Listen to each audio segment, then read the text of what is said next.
Welcome to my TOK Exhibition, where I'm exploring the IA prompt, what is the relationship between personal experience and knowledge? And more specifically, I'm exploring how our individual experiences can affect both the perception and creation of knowledge. We constantly experience things, and this shapes our worldview. We will all have different experiences, and this means that the way we interpret and generate knowledge will be different. And sometimes this can have negative implications. My first object is Ben-Cab's Cibele in blue. It's in the Ben-Cab Museum in Baguio, where I first came across it. I love the unique shape and form, and the plastic sheet surrounding Cibele really intrigued me. And this artwork is actually part of an ongoing series by the renowned Filipino artist Ben-Cab, depicting a homeless woman he coined Cibele. This series was inspired by his personal experience of observing a homeless woman around his neighborhood, scavenging for food from the trash and wrapping herself in plastic sheets as clothing. And that's why she's being consumed by this plastic bag in this artwork. But how does this relate to TOK? Well, the artist's worldview and perspectives are heavily shaped by the reality he experiences.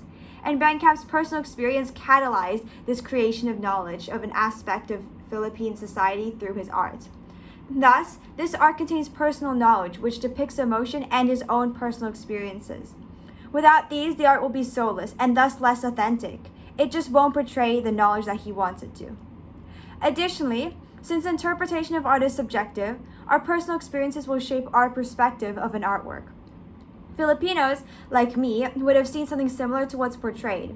And this means we'll likely perceive the plastic wrap as a symbol for the isolation and despair of poverty. As you can see, this common personal experience allows us to better understand the knowledge portrayed.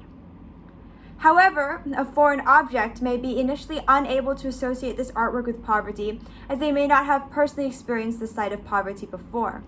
Without prior knowledge of the artist's personal experience, their interpretation and knowledge gained is hindered. My next object is a letter from a former Korean comfort woman.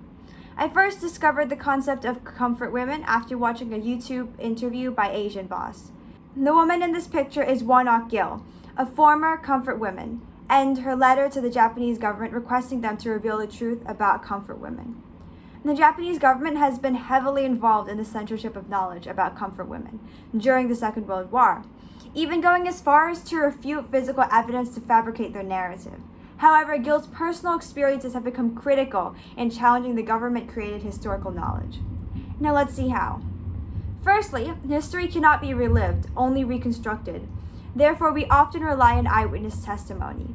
Gil's personal knowledge of the horrors experienced, as well as her emotional insights, such as her attempted suicide, serves as this testimony.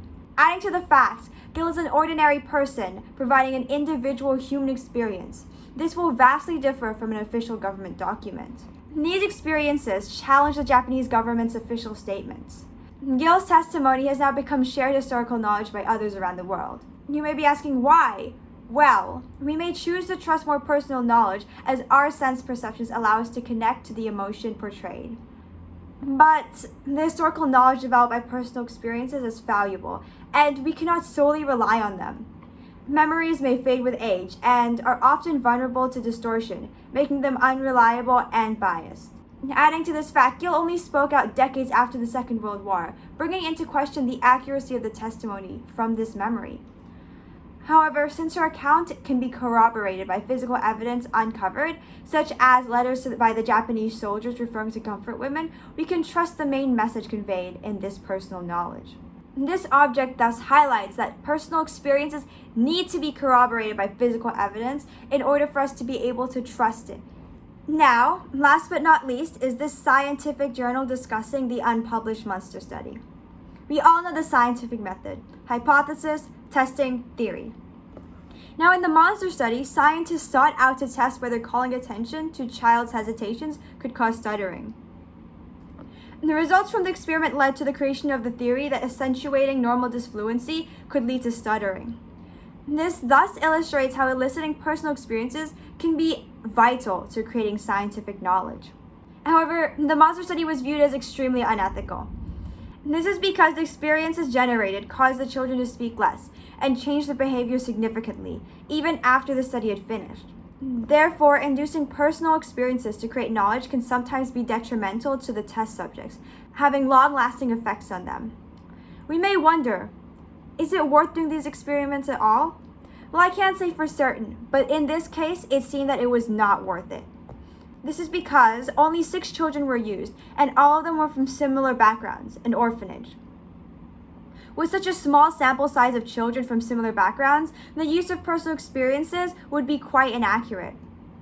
This is because we as humans are very unique and act differently. Therefore, merely using a few people's experiences is not an effective method to generate reliable knowledge in the human sciences. Hence, this study is included in this exhibition to illustrate that whilst personal experiences are indispensable in the creation of knowledge in the human sciences, they are extremely valuable and can also create ethical dilemmas.